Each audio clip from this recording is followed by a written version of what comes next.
This is very difficult to say. United States is the home of immigrants, whether you like it or not.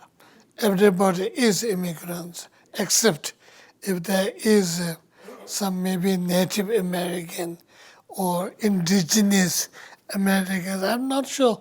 Even the Native Americans are also not really native, and they moved from Asia and came here.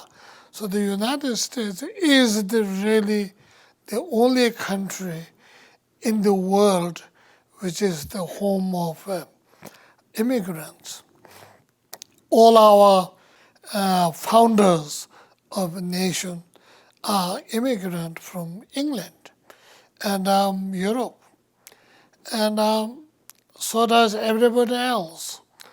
And so I'm not worried about the immigration problem as many people do these days, many presidential candidates and so on and forth. But then, if it produces more terrorists inside, then there's a big problem. So that's the true dilemma. But otherwise, such a human suffering, and we could have opened much more. Anyway, so those of us who've been through this have two things to remind. One, what they really went through is real, and what they're going through is a real suffering. Is a human being suffering in that condition? It's real. So remember, these sufferings are all man-made suffering. Maybe it's your karma, no doubt about it, but man-made suffering. So many of our human problems are really, most of them are man-made suffering. So the solution for these are also lies on human beings. So much so that when you really trace them back, those sufferings are created not only by human beings, but human negative emotions. Hatred, number one.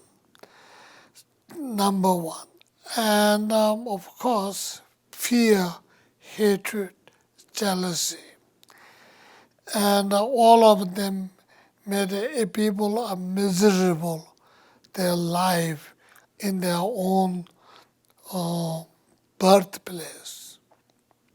Iraq, Syria. Syria, can you imagine?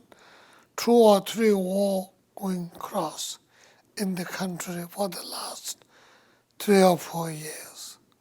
So it is really, really terrible. And at the end, if the war ever ended, there's no country left. It is totally going to be total rubbish. And I do remember after we came as refuge, same year, Hungary has same problem. Not very severe like Tibet, but it's the same problem they went through with huge issue over there. Many Hungarians become refugees and all that. So today Hungary is a little bit harsh on the refuge. And that I'm sure because they went through the same problem within 1959. And I'm sure it's a very strong reminder for those Hungarians who lived through that life. So otherwise, why should they be much so harsh than other European countries? And also the refugees are passing through Hungary rather than remaining in Hungary, but still they have their difficulties. So all of those give us a very strong message. The enemy is really within ourselves, And this, throughout the history of a refugee problem, is the hatred, caused by jealousy, caused by obsession of all that throughout, everywhere. So it really pinpointed us that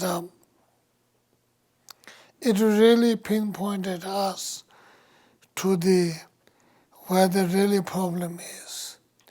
A problem not an outside, though we blame the enemy. With Tibetans, we blame the Chinese, communism. Of course, the Middle Easterns probably blame us deeply in their heart of heart. And we try to be pretending to be liberator and problem solver, but seems to be creating a lot of problem if we go anywhere with the guns. With the guns, we create a lot of problems. So, but we look as problem solver, creator, because American public is really kind, a very kind and a very wonderful, sweet people. I cannot imagine, cannot forget the image that, when we are saying we need to go to Iraq or Middle East to solve the problem, the public really image it as problem solver rather than creating difficulties there. And if public get that image, it will immediately stop, for sure. You remember during the Vietnam War, when these war pictures are started showing on the television screen, so the anti-war demonstrations moved like wildfire immediately including the University of Michigan here, and every institution started that movement, and finally was stopped.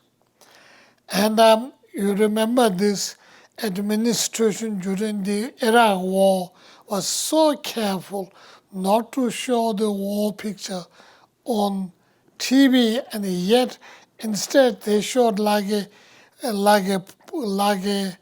computer game type of thing, hitting the target, boom up, and nothing killing or blood or anything, just a little blow up, so that people enjoy it halfway through as a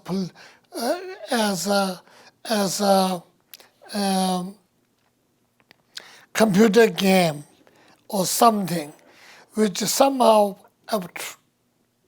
able to avoid anti-war movement very strong like Vietnam. It didn't happen. So that's why even after a decade, still war is continuing. And because people who are really kind, compassionate ones are really, it's there. We got to go there, and because they're killing each other, we have to get them separated, settle them, then we come home. And that is what the American public thought were doing it. So it is because of their kind, they're compassionate. And that's why the public image was like that. And the management also managed not to show those bloody murdering things much on the TV, though TV stations have every, I don't know whether they have a freedom to show or not, but chose not to.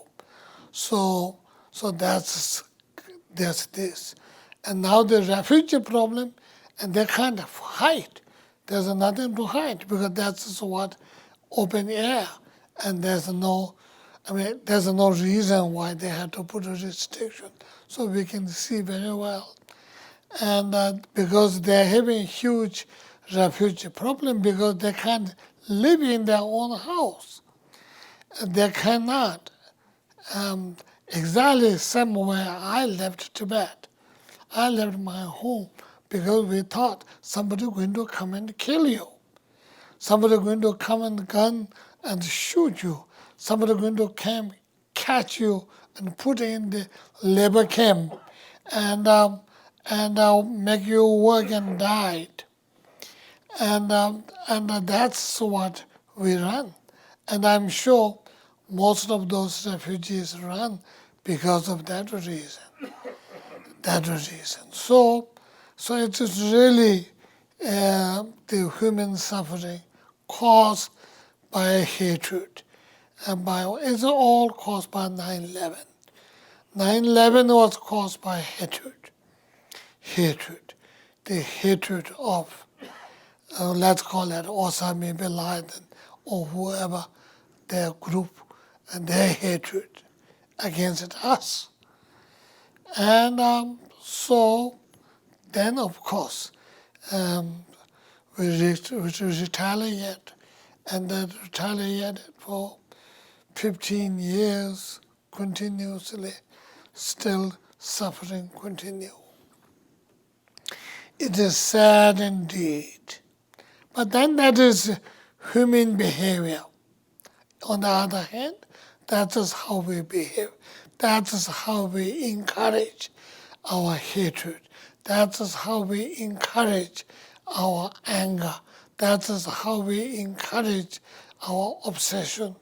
And then, of course, people take economic advantage in between for the people suffering, which is really obvious completely. More the trouble we have, more the bullet will produce. So anyway, so that is the true situation. If this is not called suffering, then what is suffering? Honestly. And that's what we are living, that's what we are breathing, and that's what we see every day, that's what we hear every day. Although there's nobody shooting trouble such in United States or Western Europe, but when these refugees coming to the door of Western Europe, so then somebody is knocking your door. So it is there. But then whether is it really here or not, but we are living together. This is our situation today. True reality.